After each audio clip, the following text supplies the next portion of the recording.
Hey everybody, welcome back to Great Northwest Weaponry. This is Thomas, and today we are doing our second knife demo.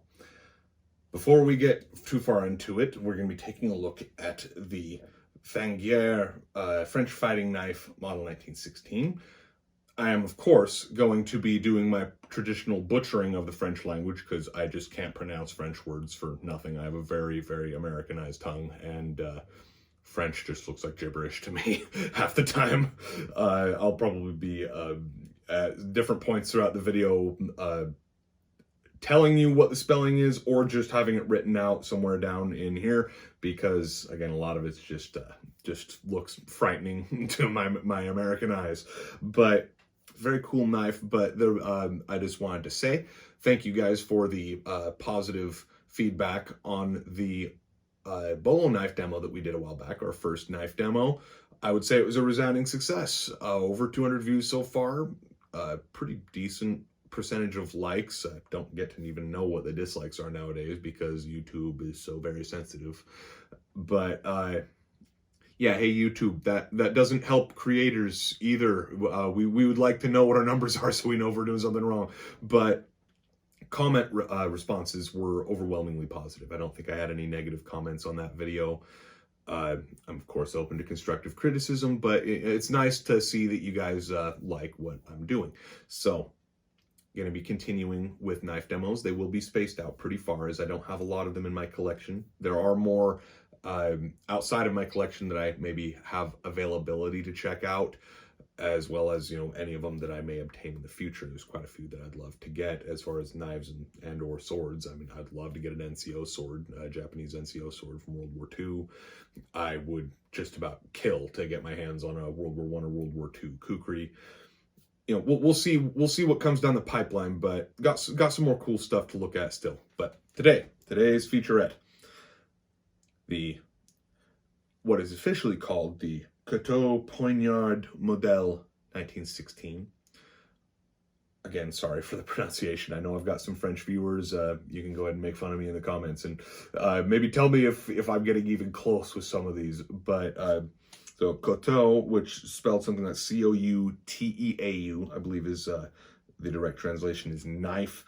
Poignard, Poignard. And I believe that one is the translation to dagger, because the literal translation of that whole string of very French words is knife/dagger model 1916. So these were, of course, developed in 1916 and promptly adopted for a few reasons, which we'll get into. But the common nickname for this knife is Le Venguer de 1870. I don't, by the way, even remotely know what how the French say dates. So I'm just at the end of this like string of me attempting French words, I'm just slapping on the English word for whatever the date is. So 1870, 1916, you're going to be hearing those pop up a lot. Le Venguer de 1870 is directly translated to the Avenger of 1870. And if you know your history, you know that 1870 is when the French lost the Franco-Prussian War to Prussia, which consequently led directly to the unification of Germany in 1871.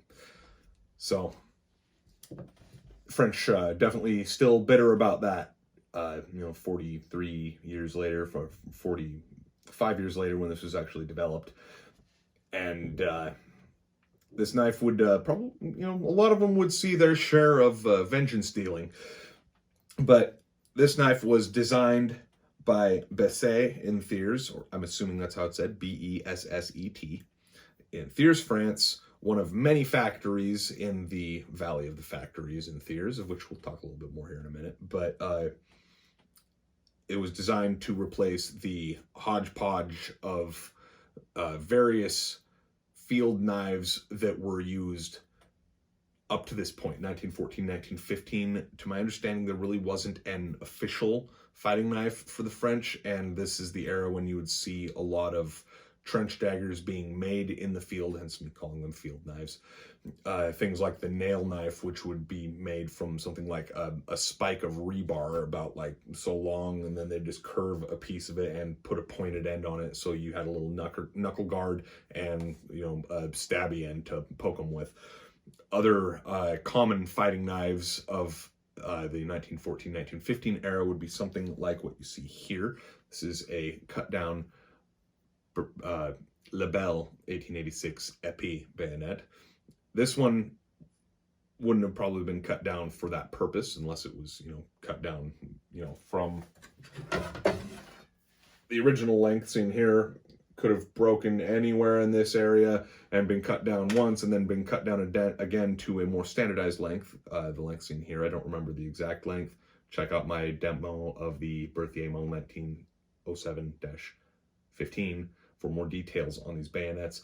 But they cut them down to a uniform length and blued the spike leading up to World War II. Somewhere in the interwar years, this was done.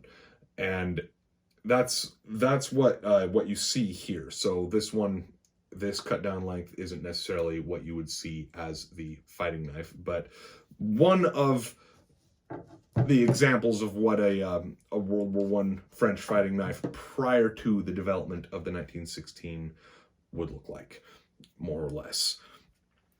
And again, if you want to know more info on those bayonets, check out my rifle demo.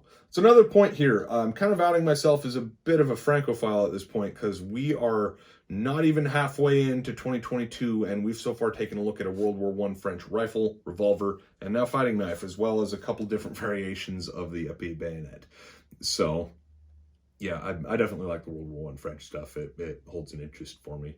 I blame you, Ian McCollum, for doing this to me.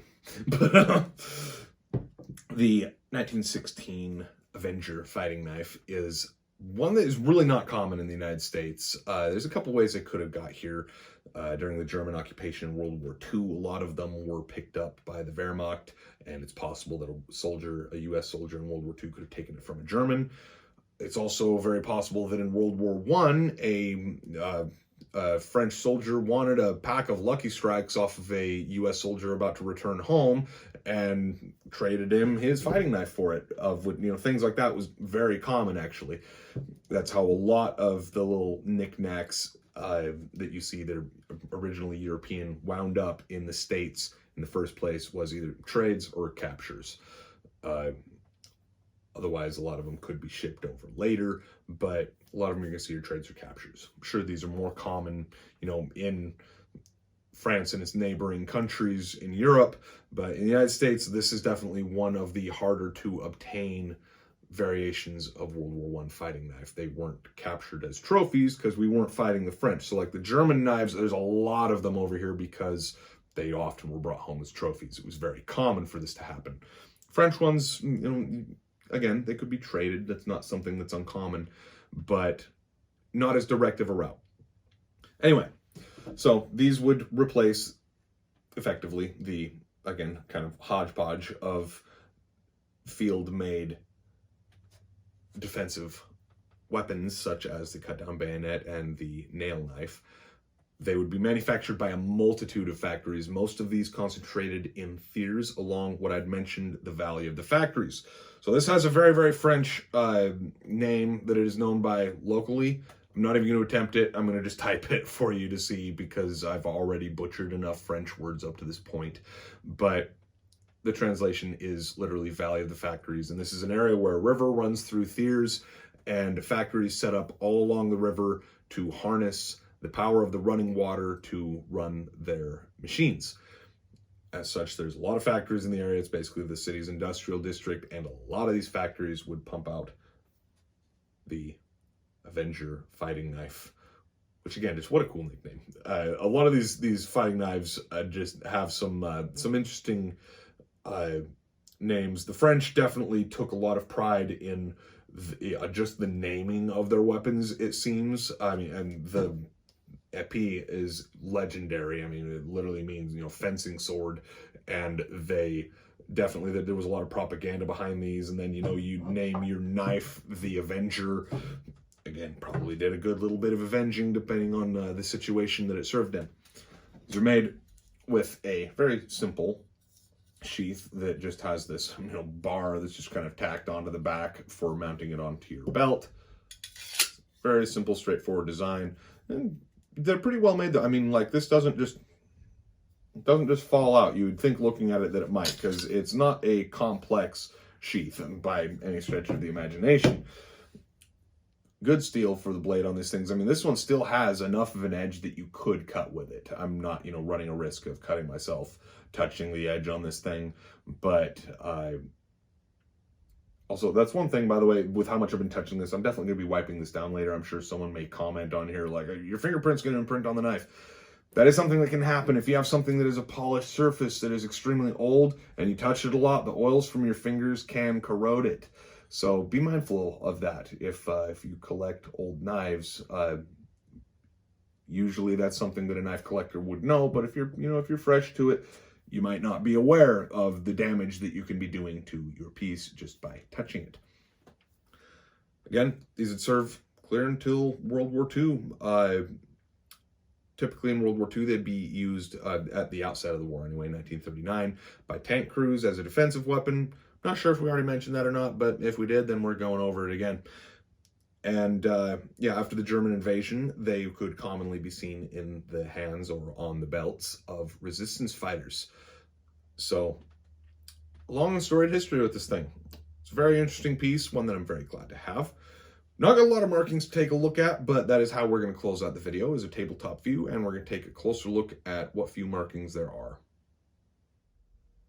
One more little bit of information before we go to take a look at the exactly 2 markings on this whole thing. I forgot to mention, you may recognize the shape of this blade even if you're not familiar with this particular knife. If you are familiar with the US Model 1918 trench knife, that's the one with the brass knuckle dusters for the handle.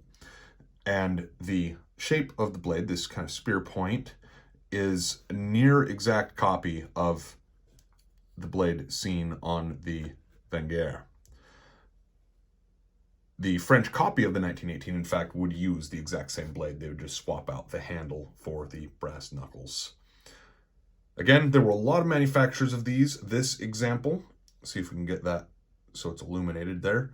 Astier Pradon of Thiers, and then you got the club is appears to be just their maker's seal. So again, this is one of a multitude of manufacturers. I haven't even begun to take a look into all of them, but if you're looking for the original, the ones that manufactured it to begin with, again, B-E-S-S-E-T, I believe it said Bisset, is who designed it, but there were a lot of manufacturers, and again, most of them are going to be out of Thiers. Got another stamp, and we'll see if we can get this to show up on camera.